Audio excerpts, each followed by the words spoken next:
Hello students, to the पंजी के academy के यूट्यूब चैनल में आपका स्वागत है।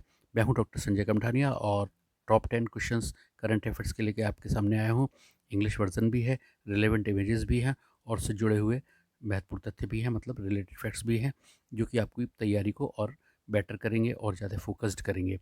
इस समय वैसे भी एग्ज़ाम्स हैं, एनडीए है, सीडीएस भी है, एसएससी सीजीएल भी है, एसएससी सीएचएसएल भी है और रेलवे का एनटीपीसी के जो एग्ज़ामिनेशन है इस समय चल रहे हैं, तो बहुत फोकस्ड रहने की ज़रूरत है, उसका ध्यान रखिए। तो चलिए इस बार के क्वेश्चंस की ओर चलते हैं। इस बार जो पहला क्वेश्चन है वह है कि निम्न में से किस देश के साथ 13 जनवरी को भारत ने वैज्ञानिक और तकनीकी सहयोग पर सहमति पत्र को स्वीकृति दी है। चार ऑप्शंस हैं, लेकिन जो सही आंसर है वो है संयुक्त अरब अमीरात। संयुक्त अरब अमीरात के साथ भारत ने वैज्ञानिक और तकनीकी सहयोग पर सहमति पत्र को स्वीकृति दी है। इससे रिलेटेड फैक्ट्स देख लेते हैं। संयुक्त अरब अमीरात की राजधानी है अबू धाबी। यहाँ के जो प्रेसिडेंट हैं वो हैं खलीफा बिन जायद अल नहयान और जो यहाँ के प्रधानमंत्री हैं वो हैं मोहम्मद बिन राशिद। अब चलेंगे हम अपने क्वेश्चन नंबर 2 की ओर। क्वेश्चन नंबर 2 है, T20 क्रिकेट में सबसे तेज शतक बनाने वाली महिला क्रिकेटर बनी है। कौन बनी है? चार ऑप्शंस दिए हुए हैं और सही जो ऑप्शन है वो है ऑप्शन बी, सोफी डिवाइन। इससे रिलेटेड फैक्ट्स भी देख लेते हैं। महत्वपूर्ण तथ्य इस प्रकार हैं कि जो सोफ़ी डिवाइन है वो न्यूजीलैंड की क्रिकेट खिलाड़ी हैं और इन्होंने जो अभी रिकॉर्ड बनाया है वो 36 गेंदों में शतक बनाकर उन्होंने डायंड्रा डॉटिन का रिकॉर्ड तोड़ा है। और साथ में एक बात ये भी है कि जो अभी तक ये है 6 शतक जमा चुकी हैं, जो T20 में सबसे ज़्यादा हैं। अब हम चलेंगे क्वेश्चन नंबर 3 की ओर। क्वेश्चन नंबर 3 है कि अमेरिकी इतिहास के पहले राष्ट्रपति जिनके विरुद्ध 2 बार महाभियोग पारित हुआ है वो कौन है? इसका answer Donald Trump. Option C दिखाई दे रहा है। इससे रिलेटेड फैक्ट्स भी देख लेते हैं। अभी संसद भवन इनके कैपिटल हिल में हुई हिंसा में दोषी मानते हुए उन पर महाभियोग का प्रस्ताव पारित किया गया है। संसद जो है अमेरिकी संसद, उसके दो सदन होते हैं, एक हाउस ऑफ रिप्रेजेंटेटिव और दूसरा सीनेट। एक और जो इम्पोर्टेंट फैक्ट है वो ये है कि इससे पहले दिसंबर 2019 में भी उन पर महाभियोग लाया गया था। चलिए क्वेश्चन नंबर 4 की ओर चलेंगे। क्वेश्चन नंबर 4 है हमारा कि सुरक्षा मामलों की कैबिनेट समिति ने किस लड़ाकू विमान की खरीदारी को स्वीकृति दी है? तो इसका जो आंसर है वो है ऑप्शन बी, तेजस। इससे रिलेटेड फैक्ट्स देख लेते हैं। वायुसेना के लिए ये एयरक्राफ्ट हिंदुस्तान एरोनॉटिक्स लिमिटेड से खरीदे जाएंगे। दूसरा ये है कि जो एयरक्राफ्ट है तेजस, वो हवा से हवा और हवा से सतह पर मिसाइलें छोड़ सकता है और जिसकी गति है वो 2200 किलोमीटर प्रति घंटा की है। क्वेश्चन नंबर 5 की ओर चलते हैं। क्वेश्चन नंबर 5 है हमारा कि 2021 के अतिरिक्त, मतलब जो इस समय वर्ष चल रहा है उसके अतिरिक्त किस वर्ष गणतंत्र दिवस समारोह पर कोई विदेशी मुख्य अतिथि नहीं थे? चार ऑप्शन दिए हुए हैं, ए बी सी डी, और लेकिन जो सही आंसर है वो है option D.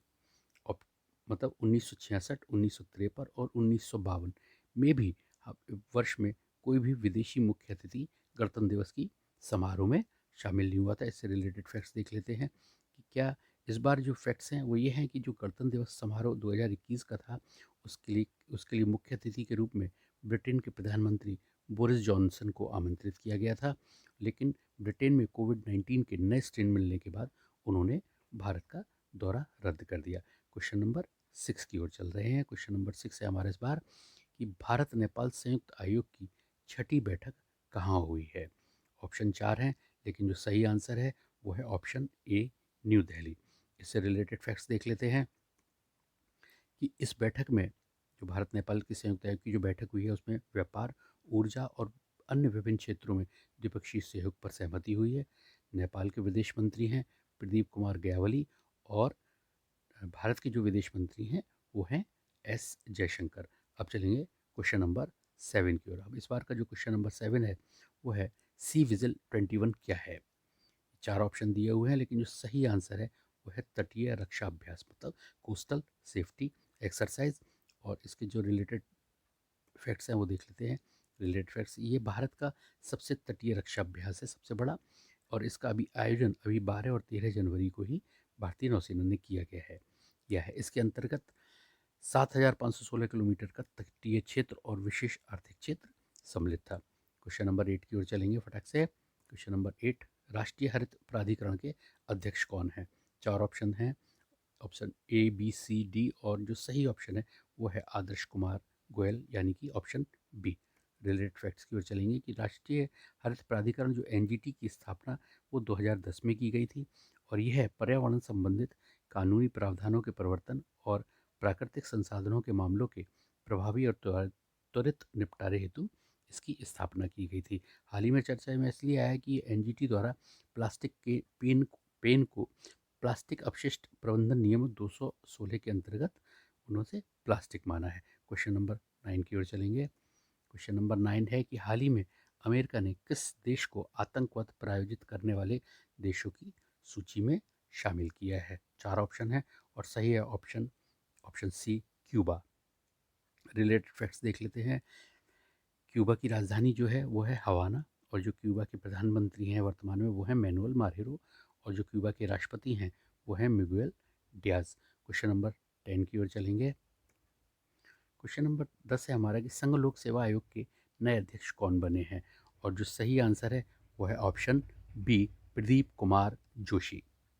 Professor Pradeep Kumar Joshi ने अरविंद सक्सेना का स्थान लिया है, और जो यूपीएससी जो संघ लोक सेवा आयोग है उसकी स्थापना 1 अक्टूबर 1926 को हुई थी, और यह भारत में स्थापित एक संवैधानिक निकाय है जो लोक सेवकों की नियुक्ति हेतु परीक्षा का संचालन करता है। इस बार के जो टॉप 10 क्वेश्चंस थे वो इसी प्रकार हैं। तो स्टूडेंट्स, यदि आपको ये मेरा वीडियो पसंद आया हो तो इसे लाइक कीजिए, शेयर कीजिए और सब्सक्राइब कीजिए। Thanks for watching.